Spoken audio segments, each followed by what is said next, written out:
फर्रुखियाबाद news के सभी दोस्तों का एक बार पुनः स्वागत है। जैसा कि आप जान रहे हैं कि रिलायंस में हादसा हुआ था, 2 लोगों की मौत हो गई थी, जिसमें एक देवेंद्र पांडे खटखरी के थे और एक अमलोई के रहने वाले उसमें शाह थे, आदेश कुमार शाह थे।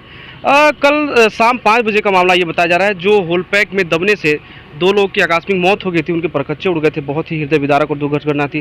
तमाम लोग थे जो उनके चाहने वाले थे। लगातार जैसे जैसे उनको खबर लगी, धीरे धीरे करके लोग पहुंचने लगे। लेकिन कल शाम का 5 बजे विवाद अभी आपका 2:53 हो रहे हैं, मतलब कि 3 बजे जाके ये पूरा खत्म हो पाया है। हालांकि बड़ी अपडेट इसमें ये रही कि एक परिवार, जो पांडे परिवार था, वो उनका 17 लाख में उनकी बात बनी मुआवजे राशि से, तो वो शाम को ही बॉडी ले गए थे। लेकिन जो इसमें एक शाहू परिवार के थे, आदेश कुमार मृतक थे, उनके परिजन, उनके चाहने वाले लगातार दबाव बनाते रहे, तो उनको 29 लाख के करीब अभी उनको मुआवजा मिला हुआ है। रामनिवास शाह है, भारतीय जनता पार्टी नेता है, उनके रिश्तेदार भी हैं। ये अंदर गए थे, क्या कुछ जानकारी वहाँ रही देखने को मिला? अंदर आप गए थे, वहाँ प्रथम दृष्टया क्या लगा, किस तरह से ये घटना हो सकती है? टर्निंग पॉइंट है, जो टिपर है कंपनी का, वो पश्चिम दिशा की ओर आकर के बाएं घूमना था उसको। अच्छा। और वहां देखने से पता चला कि उधर से कैंपर गाड़ी उधर से आ रही थी। सीधे सी गाड़ी का कुछ बचा नहीं हुआ है, गाड़ी पर सीधे भाई वहाँ पर जो अभी मौके वारदात आपने देखा, किसकी लापरवाही? वहाँ देखने से लगता है कि बड़ी गाड़ी का लापरवाही है, लेकिन बड़ी गाड़ी के ड्राइवर को अभी पूछने से पता चल रहा है कि वो 100 मीटर तक उसको दिखता ही नहीं है। हाँ, होल पैक में ऐसा हमने भी कुछ लोग चर्चा कर रहे थे। अब वहाँ पर जो कमियां हमको दिखी, लाइटिंग का, इंडिकेशन का, तो थोड़ा जो छोटी कार गाड़ियां हैं उनको अलग रूट होना चाहिए। ये चीज प्रबंधन कितना जिम्मेदार ठहराते हैं इस घटना को लेकर? नहीं, घटना में पूरी जवाबदारी और जितना जवाबदेही बनती है पूरा रिलायंस की है। रिलायंस की गलती के कारण ही हुआ है। अगर लाइट व्हीकल गाड़ियां अलग रूट से गई होती तो ये घटना नहीं होती। कितना मुआवजा के तौर पे, कितना ये जो मृतक थे आदेश कुमार, कितना इनको मिला और क्या क्या लाभ देने का कंपनी ने वायदा किया? अभी आदेश कुमार की पत्नी को आप उसके कंपनी में ही नौकरी की बात हुई है। ये हुआ कि भाई आखिर आश्रित परिवार कहाँ जाएगा? पिता को और माता जी को जो पेंशन कंपनी देती है, आज इसी महीने से उनको पेंशन दे देगी। अच्छा। अतिरिक्त में दाह संस्कार के लिए 4 लाख रुपए और जो उनके बीमा राशि है कई, उसको मिला के 27। एक बड़ा और अहम सवाल है, आप यहाँ पर as a Bharatiya Janata party के नेता की उससे आए हैं या फिर उनके परिजनों के या रिश्तेदार होंगे? तो देखिए, मैं पूर्व जिलाध्यक्ष हूँ, प्रदेश वर्किंग कमेटी का मेंबर हूँ। हम जहाँ खड़ा होंगे वहाँ पार्टी आ जाएगी। हम परिवार रिश्तेदार तो हैं। सवाल मैं इसलिए पूछा क्योंकि कल शाम 5 बजे घटना है। एक भी यहाँ भारतीय जनता पार्टी का कोई भी नेता, खबर सबको है, इतनी बड़ी घटना है, खबर सबको है, कोई यहाँ पर नहीं आया। लगातार लोग विरोध भी करते देखे। इसके बाद आपका इसीलिए ये सवाल कि आप पार्टी के उससे आए हैं, कहीं आप आ गए, पार्टी लोग नाराज न हो जाए कि आप हम लोग? नहीं, कोई नाराज नहीं होगा। किसी के मैटर में कोई नाराज काहे होगा? जनहित है, किसी को पीड़ा है, तो पीड़ा में तो ऐसे भी सबको खड़ा होना चाहिए। हादसे के बाद और लोग क्यों सो रहे हैं? हो सकता है कि नहीं हो, ये जानकारी तो नहीं है कि कहाँ पर हैं कि नहीं है। अध्यक्ष जी शायद बाहर हैं, विधायक जी शायद हैं कि नहीं है, ये उनके बारे में बहुत जानकारी नहीं है। हम थोड़ा एक दूसरे गमी में गए थे, शाम को पता चला। ब्रिजेश शाह ने बताया कि आपने जैसा कि भी घटना का भी दोषी हैं, तो अभी कार्रवाई कुछ बात चल रही, कार्रवाई होगी या फिर ये मुआवजे बस से बात ये यहीं से खत्म हो जाने वाली है? रिलायंस प्रबंधन के ऊपर कार्रवाई का मामला प्रशासन का है, वो अपनी कार्रवाई करेंगे। ये बात हुई है, उनका जो भी जांच के दायरे में आएगा, जांच के बाद कार्रवाई करेंगे। ठीक है। तो ये आप सुन रहे थे, रामनिवास शाह जी थे। सबसे बड़ी बात यह है कि घटना कल शाम 5 बजे की है, लेकिन भारतीय जनता पार्टी के सत्ताधारी यहाँ नेता, यहाँ पर एक भी नेता नहीं दिखे। ये बड़ी हिम्मत जुटा के, इनके रिश्तेदार भी थे, ये यहाँ पर आए और परिजनों के साथ लगातार खड़े रहे। और भी कुछ लोग हैं, संदीप शाह हैं, द्विवेदी जी हैं, तमाम लोग हैं जो लगातार जुड़े रहे और एक एक जो बिंदु था उसकी बारीकी से देख रहे थे कि क्या कुछ हो रहा था। परिवारजनों के साथ न्याय मिले, इसके लिए वो लोग खड़े थे। आप कल से लगातार खड़े हैं, पूरा ये देख रहे हैं। क्या कुछ समझ में आया और क्या लगता है कि उचित उनको मुआवजा मिल गया, और कार्रवाई पे आपका क्या ख्याल है? देखिए नीरज जी, ये कल शाम के 5 बजे घटना है और मुझे 5:30-6 के बीच में फ़ोन गया था। यहाँ के स्थानीय जो लोग थे, विस्थापित भाई थे, उनके द्वारा फ़ोन गया था वहाँ पे हम आए। उसके बाद से हम पूरा रात यहीं पे थे। सुबह 5 बजे गए हैं यहाँ से। लगातार कई बार वार्ता हुआ, लेकिन वार्ता सफल नहीं रहा। जिला प्रशासन का जो रवैया रहा, पुलिस प्रशासन के द्वारा परिजनों के ऊपर इतना बड़ा पहाड़ गिरा हुआ है। एक परिवार, 2 परिवार पूरा बिखर गए हैं, कई लोग इससे बिखर गए हैं, लेकिन जिला पुलिस प्रशासन के लोग गाली गलौज कर रहे हैं। रजाई गद्दा तक ला के यहाँ बैठने तक की व्यवस्था नहीं करने दे रहे थे। मुझे लगा कि मुझे यहाँ बैठना चाहिए। मैं पूरा रात यहाँ पे बैठा रहा, परिवार के साथ में रहा। मैं सुबह 5 बजे गया। जो दूसरी सबसे बड़ी बात है, यहाँ पे जो जिला प्रशासन का ढोल-मंग रवैया है, जो लिपा-पोती करने में जुटे रहते हैं, जिला प्रशासन को तो सबसे आगे आना चाहिए और इनके ऊपर मुकदमा कायम करना चाहिए। आपको हम बताना चाहते हैं, जो होल पैक होता है उनमें जीपीएस सिस्टम होता है। वो जो जीपीएस सिस्टम होता है, ड्राइवर तो गाड़ी में बैठा रहता है, लेकिन जो पूरा का पूरा सिस्टम ऑपरेट होता है वो कंट्रोल रूम से ऑपरेट होता है। तो जब गाड़ी के ड्राइवर को जब यहाँ कंट्रोल रूम से मैसेज गया, वो जब उनका एक सिस्टम है, वो सिस्टम बटन चिपते हैं यहाँ से, तो गाड़ी दाएं या बाएं टर्न कर जाती है। तो सबसे बड़ा लापरवाही ये रिलायंस प्रबंधक का है, जो कंट्रोल रूम में व्यक्ति बैठा हुआ था, जिसने मैसेज भेजा कि आप बाएं जाओ या दाएं जाए, इस कारण से एक्सीडेंट हुआ है।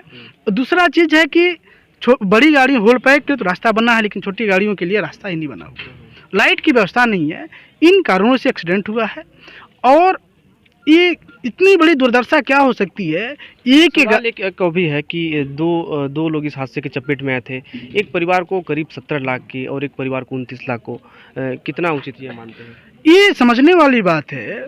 एक जगह में एक गाड़ी में एक होल पैक ने चढ़ाया, 2 लोगों का मृत्यु हुआ, और यहीं पे 2 तरह की चीज़ें मुआवजा की राशि दी जा रही है। एक पांडे जी थे खटखरी के, जिनके 3 बच्चे हैं, उनको 17 लाख रुपए राशि का मुआवजा दिया जा रहा है। और आज आदेश शाह जी के परिजनों को 29.5 लाख रुपए की राशि दी जा रही है। मतलब ये कितना बड़ा घोर लापरवाही है, कितना बड़ा 2 तरह की रवैया है। परिवार तो दोनों लोग हैं, दोनों लोगों के घर में मृत्यु हुई है, शर्मिंदाएं बराबर हैं, तो बराबर का मुआवजा राशि देना चाहिए। लेकिन जिला प्रशासन को लेकर आपका क्या विचार है? कहाँ पे है? हम तो जिला प्रशासन के हाथ में है, और जिला प्रशासन को रिलायंस प्रबंधक के ऊपर 302A का गैर जिम्मेदाराना हत्या का मुकदमा कायम करना चाहिए, और उनके ऊपर मुकदमा तत्काल करना चाहिए। जो व्यक्ति कंट्रोल रूम में रहा होगा, जो कोल माइंस का MD है, CMD है, उनके ऊपर भी मुकदमा कायम करना चाहिए, और इसमें कतई देर नहीं करना चाहिए। नहीं तो आम आदमी पार्टी का एक सिपाही होने के नाते और विस्थापित परिवार संघ का अध्यक्ष होने के नाते इस लड़ाई को हम लोग कोर्ट में ले जाने का काम करेंगे। जी, जो मुआवजे की राशि भिन्न है, इसमें प्रशासन का कितना जिम्मेवार मानते हैं कि जो ये राशि भिन्न ये हमें परिवार के 2 व्यक्ति एक ही टाइम पर सेम उसी एक ही घटना में वो उनकी मौत होती है, कितना जिम्मेदार? हमें ये समझ में नहीं आता है कि रिलायंस परिवार में जो भी दुर्घटनाएं होती हैं, ये जब जनप्रतिनिधि आते हैं तो ये मुआवजे की राशि को कम बेसी करना शुरू कर देते हैं। ये बार्गेनिंग क्यों करते हैं? ये फिक्स क्यों नहीं कर देता कलेक्टर और रिलायंस प्रबंधन के लोग फिक्स कर दें कि जो आदमी मतलब 20 साल का आदमी एक्सपायर करे, 30 साल का आदमी एक्सपायर करे, 40 साल का आदमी एक्सपायर करे, हम इतना कंपनसेशन देंगे, इतना अनुकंपा नियुक्ति करेंगे, ये व्यवस्था देंगे। ये सब चीज़ें जो है डिसाइड हो जानी चाहिए।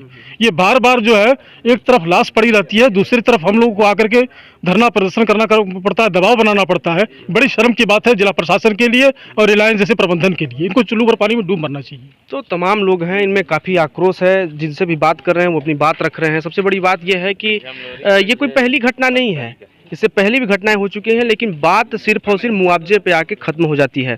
साथियों, दीपावली की रात जहां एक और पूरा देश जगमग हो रहा था, ऐसे में वो परिवार के सदस्य, एक मां का बेटा खो गया, एक उस पत्नी का सिंदूर हमेशा के लिए, और वो बच्चे अनाथ हो गए। इंतज़ार कर रहे थे कि पापा आएंगे, उनके साथ हम दिवाली मनाएंगे, लेकिन ये इतना बड़ा हादसा हो गया और वो हमेशा के लिए 2 जिंदगियां ख़त्म हो गई। ओम प्रकाश शाह भी हैं, उनसे भी हम जुड़ने का प्रयास करेंगे, क्योंकि वो भी लगातार इस पर जुड़े हुए थे, बात कर रहे थे। वो शायद यहाँ पर नहीं है अभी। एक बार राम निवास शाह जी से हम पुनः जुड़ना चाहते हैं। आखिर ऐसा कब तक ये चलता रहेगा? क्योंकि ये घटना विराम नहीं लग पा रहा है। मुआवजे की बात होती है, अभी कुछ दिन पहले ही, हमको लगता है कि 3 से 4 महीने पहले ही ऐसा ये हादसा हुआ था। तो कब जगेगी सिंगरौली की जनता और कब तक ऐसा चलता, कब विराम लगेगा? हमको लगता है द्विवेदी जी, इस मैटर पे प्रशासन के लोग और जनप्रतिनिधियों को साथ बैठना चाहिए, कंपनी प्रबंधन के साथ। कुछ चीज़ें टेबल टॉक नहीं होती है, फ़ोन पे पूरा नहीं हो पाता। तो अपने को लगता है कि इनको बैठना चाहिए, तभी कुछ कमी आ सकती है और बातचीत करें। जब 10 लोग इकट्ठे होते हैं तो छोटी छोटी बातों को जब चर्चा करने लगते हैं तो उसमें से कई चीज़ें जिसको नॉलेज नहीं होता है वो भी सामने आता है। तो जब 4 प्रतिनिधि और 4 अधिकारी कर्मचारी, 4 प्रबंधन के लोग, रिलायंस के लोग बैठते तो जानकारी में आएगी कि इधर पे छोटी गाड़ियों का, लाइट व्हीकल गाड़ियों का रूट नहीं है तो लाइट क्यों नहीं है। तो अब चूंकि इसमें जनप्रतिनिधियों को भी भाग लेना चाहिए, हम भी चर्चा करेंगे। जी आप भी इसमें थे, मैं देख रहा था लगातार, कब तक चलता रहेगा ऐसा? देखिए, ये तो कहना मुश्किल ही है कि कब तक चलता रहेगा। सबसे बड़ा है सुरक्षा का दृष्टिकोण, जो आज यहाँ सामने दिखाई दिया है माइंस में कि कोई भी बड़ी गाड़ी उसके बीच में, जैसे कि अभी आप भैया ने कि एलएमवी कैसे उसमें घुस गई, सवाल तो यही दिख रहा है यहाँ पे। तो सुरक्षा के पैमानों का जो है कि यहाँ पे कहीं ना कहीं जो है कि वो दिखा है लापरवाही, सबसे बड़ी चीज़। और दूसरा जो ट्रैकिंग सिस्टम इनका, यानी जो कम्युनिकेशन सिस्टम है कि कौन सी गाड़ी किधर जाएगी या कौन कर्मचारी कहाँ पे जाएगा, इसका भी थोड़ा सा कहीं ना कहीं एक कमी दिखाई दी है। जनप्रतिनिधि तमाम जो सत्ताधारी नेता हैं, एक भी लोग यहाँ नजर नहीं आए। उस जो परिवार था कि इस दुख घड़ी में उनको ढाढ़स बंधा सकें, तो उस पर क्या करना चाहते हैं? आपकी क्या राय है, क्या हो सकता है, क्यों वो लोग नहीं आए? अभी तो देखिए जनप्रतिनिधियों का विचारधारा क्या है वो तो समक्ष में सामने आ ही जाता है। दूसरा हम ये कहेंगे जो पीड़ित परिवार है, देखिए बेटा किसी के ही घर का गया हो, पीड़ा उतनी ही बराबर होती है। दूसरा क्या है कि ये जो अनवरत रूप से चलते जा रहा है और जो एक मुआवजा जो कहते हैं कि कौड़ियों के दाम जिंदगी खरीदी जा रही है सिंगरौली में, मौत की सौदेबाजी, बिल्कुल जो मौत की सौदेबाजी हो रही है, कहीं ना कहीं सबसे बड़ा दुर्भाग्य है हमारे सिंगरौली के लोगों का कि हम लोग आज भी। और दूसरा ये कहना चाहूँगा इसमें कि कहीं ना कहीं एक माइंडसेट सेट हो चुका है प्रशासन का, और कहीं ना कहीं प्रबंधन यानी कंपनी प्रबंधन का माइंडसेट सेट हो चुका है कि हम 4 लाख जो है कि एक बाउंडेशन में रख देंगे कि कोई भी यदि गाड़ी से दबा तो 4 लाख दे दिए, या कोई एक्सीडेंट हुआ तो 4 लाख दे दिए। ये तमाम प्रकार की चीज़ें हैं जिसके ऊपर जो है कि यहाँ के लोगों को, रहवासियों का आवाज़ उठाने की आवश्यकता है। और आज की जो जनरेशन है इनको भी आवाज़ अपनी बुलंद करनी होगी, और साथ ही साथ अवेयरनेस का भी होगा कि हमारे अधिकार क्या हैं और इन कंपनियों को जो है कैसे हम जो है कि अपने अधिकारों के दायरे में बांध सकें। भाई हमने कंपनियों को यहाँ पे स्थापित करने के लिए इसलिए नहीं दिया है कि हम अपनी मौतों का जो है कि वहाँ पे सौदे के लिए आए यहाँ पे। यही चीज़ें हैं। और जनप्रतिनिधियों के बारे में इतना ही कहना चाहूँगा कि उनसे गुजारिश यही है कि सिर्फ दिखावे में ना आए, वास्तविकता में, हकीकत में आज करने की आवश्यकता है। इतना ही मैं कहूँगा और मैं पीड़ित परिवार के साथ पूरा। तो मेरे पीछे की तस्वीरें भी देख पा रहे होंगे तमाम, अभी कुछ देर पहले यहाँ तमाम लोगों का हुजूम था, लेकिन जैसे कल शाम को ही उसमें एक परिवार बॉडी लेके चला गया था। एक परिवार था शाह परिवार, वो अभी कुछ देर पहले ही एम्बुलेंस इधर से गुजरी है, पीएम के लिए ले जाया गया है। ऐसे में धीरे धीरे करके लोग घर को निकल रहे थे, लेकिन बड़ा सवाल यह है जाते जाते कि आखिर कब तक ऐसा सिंगरौली में चलता रहेगा, क्योंकि ये पहला कोई हादसा नहीं है। एसजेम टूटा, अभी एक व्यक्ति कन्वेयर में हुआ, 2 लोग ये है। तो ऐसे में सबसे बड़ी सवाल यह उठता है कि जनप्रतिनिधि जो तमाम लोग जिम्मेदार लोग हैं वो कब जागेंगे और लोगों को कब जगाएंगे, कब आगे आएंगे और ऐसे हादसों पर कब विराम लगेगा। सवाल तमाम है लेकिन कोई जवाब देने वाला नहीं है। फिलहाल हम यही विराम लेंगे और तमाम खबरों के लिए आप ऐसे ही देखते रहिए अनोखी आवाज news. Subscribe now and press the bell icon. Never miss an update.